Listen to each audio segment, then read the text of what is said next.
de la sortie d'Alioune Tine bi nga xam ni itam mi alerté à fond sur la vague de licenciement dans la police.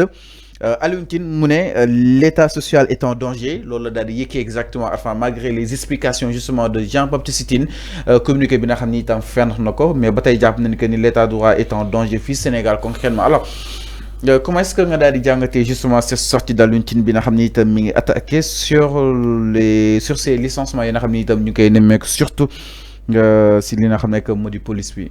Oui. jàpp nañ licenciement la. Non, du licenciement. C'est des contrats en terme, arrivés à terme. C'est des contrats. Wax naa ko fii xam nga quand il dit police adjoint volontaire ça ne veut rien dire. C'est pas comme un auxiliaire de police.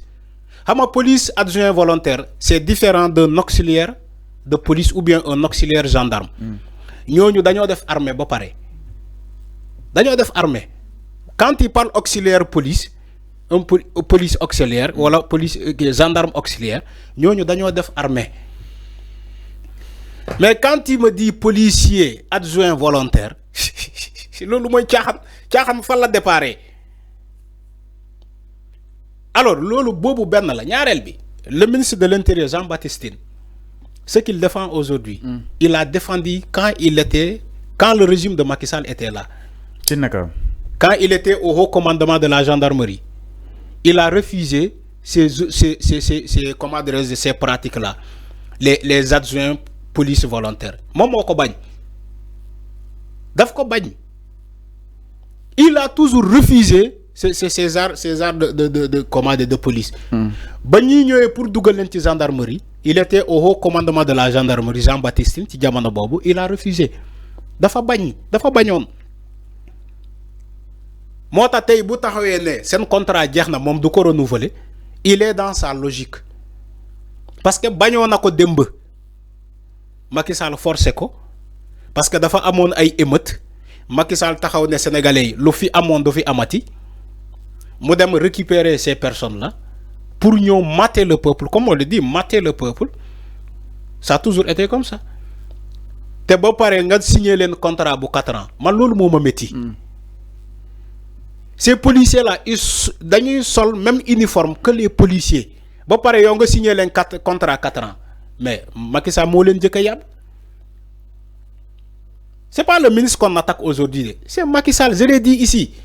Comment tu peux former un policier adjoint volontaire 3 mois nga former ko ba pare affecté ko ci le corps de la police nga solo ko même uniforme que la police di exercer les mêmes fonctions que la police les mêmes commandements que les policiers auxiliaires ba pare nga signé ko contrat 4 ans. Non, mais ko corriger autrement leen lu dul licenciement loolu Alioune Tine wax. Mais c'est ce que j'ai dit. Mais ko corriger mais wax naa la man d'accord naa ñu renouveler seen contrat. J'ai dit fii wax naa ko démb. Nee naa la man su nekkee man du ma leen libérer damay rectifier réparer cette erreur là xam nga lan laay def réparer erreur bi Fallou dama leen di delluwaatu formation.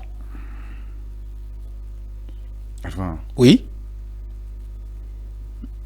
dama leen di delluwaat formation. mais ku commencé liggéey commencé faj ay soxla. pour ñu nekk égal pour ñu légal comme les autres policiers volontaires auxiliaires comme les gendarmes auxiliaires mais quand il prend des civils. nga former leen ba ñuy les mêmes formations les mêmes commandements les mêmes missions que la police di solo leen même uniforme. Après nga xëy libérer leen c'est un danger c'est un précédent dangereux c'est ce précédent dangereux là c'est Macky Sall qui l'a créé dans ce pays Macky Sall et Antoine Diome. Oui Macky Sall et Antoine Diome ñoom ñoo créé ce précédent dangereux là formé loo ay civils jox leen ay tenue policier ba pare signé leen contrat bu 4 ans Pourquoi signé wu lañu leen contrat à durée indéterminée comme les autres ñu signé leen contrat à 4 ans pourquoi? Donc c'est la responsabilité de Macky Sall et de Antoine Diome loolu moo am yàgg naa ko wax fii dañ doon tàppale au cœur de l'État Antoine Diome ak Macky Sall tapale lañ doon def. Loolu tapale la voilà tapale baa ngi nii. Nañ leen réintégrer ci l'école là man c'est ce que j'ai dit buñ leen bàyyi ñu dem parce que ils ont déjà été formés buñ leen bàyyi ñu dem après c'est des pères de famille fan la ñuy jëm c'est des pères de famille fan la ñuy jëm. Nañ leen réintégrer waa ci police wala gendarmerie former la même bu jaree beneen formation parallèle ñu defal leen benn formation parallèle ñu intégrer leen ci ces corps là. Donc tu confirmes que li Alioune Tine di wax que ni l'état social est en danger. Alioune Tine n'est pas moi, je suis pas Alioune Tine. Je ne confirme pas. J'ai donné ma position man. Donc yaa ngi koy rejoindre. Déedéet balaa muy wax loolu wax naa ko démb. Je ne rejoins personne. C'est mon intime conviction à moi. Arfan rejoint Alioune Tine. Déedéet jamais. Non la koy jamais. Fallu bàyyi manipulation boo manipuler ba sénégalais toog di la seetaan nga wàññi sa manipulation. Je ne rejoins pas Alioune Tine. Je n'ai pas utilisé les mots de Alioune Tine. J'ai utilisé mes propres mots. Nañu leen réintégrer waat. C'est pas une solution le fait que ñu bëgg leen libérer. Alioune Tine a parlé de licenciement. Man waxuma licenciement. C'est des contrats arrivés à terme. Man loolu laa wax.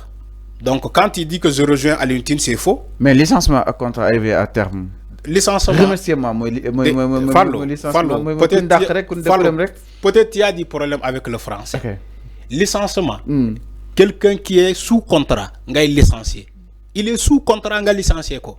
Non je parle pas de ça. Voilà c'est ce que tu moo tax ma ne la tu as un problème avec le français. Non quand il parle de licenciement c'est quelqu'un qui est sous contrat nga licencier ko. Non maintenant quelqu'un qui a un contrat à terme quelqu'un qui a un contrat arrivé à terme abusif bokkul ak licenciement bi ngay wax. Fallu yow kon xamoo licenciement. licenciement abusif mooy ki nekk contrat nga dàq ko. Lan mooy licenciement. Licenciement mooy ku ñu dàq enfin maanaam ku ñu remercier ku ñu limogé ko. Mais il est en contrat. Su nekkee en contrat mooy licenciement abusif. Fallu yow tu as un problème avec le français. Su nekkee en contrat mooy licenciement abusif. Tu as un problème avec le français. Non avant. Fépp foo dëgg baat licenciement. Dama la koy wax. Dama lay jàppale. Non peut-être Alioune Tine si ma Fallu fépp foo dëgg baat licenciement mooy maanaam quelqu'un qui est sous contrat. On n'a pas Fallu ñu jëlee ko fa. Alors c'est clair. Boo déggee ay contrat arrivé à terme ñu remercier leen loolu mooy remercier quelqu'un contrat am jeex na ñu remercier ko. Enfin. Dans le football dama lay jox benn exemple pour nga comprendre. Non définition bi c'est là s'il te plaît.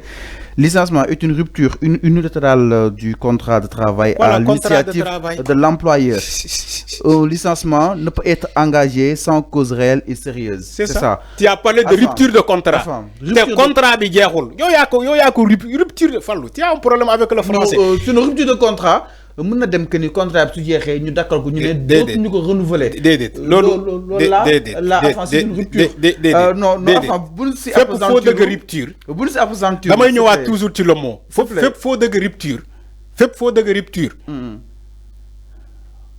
Affaire bi jeexagul. ñu décider les deux parties wala benn partie décider jeexal collaboration comme tu veux sa compréhension si ma fa. Voilà Fallu comme tu veux mais Alioune Tine képp koo nga xam ni francophone la Afrique Alioune Tine enfin li muy wax. contrat bu jeex du licenciement. Non Alioune Tine du yow yaa koy corriger enfin. Contrat bu jeex du licenciement. Contrat bu jeex. Alioune Tine du yow yaa contrat bu jeex dañ laa bàyyi nga dem amee mooy contrat bi rupture jeex na contrat bi jeex na. Alioune Tine il n'est pas dit tout ce que Alioune Tine dit est vrai ou bien il n'est pas Dieu. Alioune Tine quand même Fallu.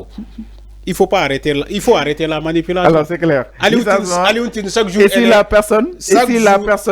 personne est sous contrat et radiée sans que le contrat puisse terminer, loolu mooy licenciement abusif. Dama ne Ibrahima Sori Baldé. Licenciement Fallu yéen tamit vous avez du problème avec le français. C'est clair comme tu veux. Voilà ñu ñëw si leen sans plus tarder ginnaaw loolu dañuy daal di dem foofu si daanu ko trésor du côté de la régie trésor public.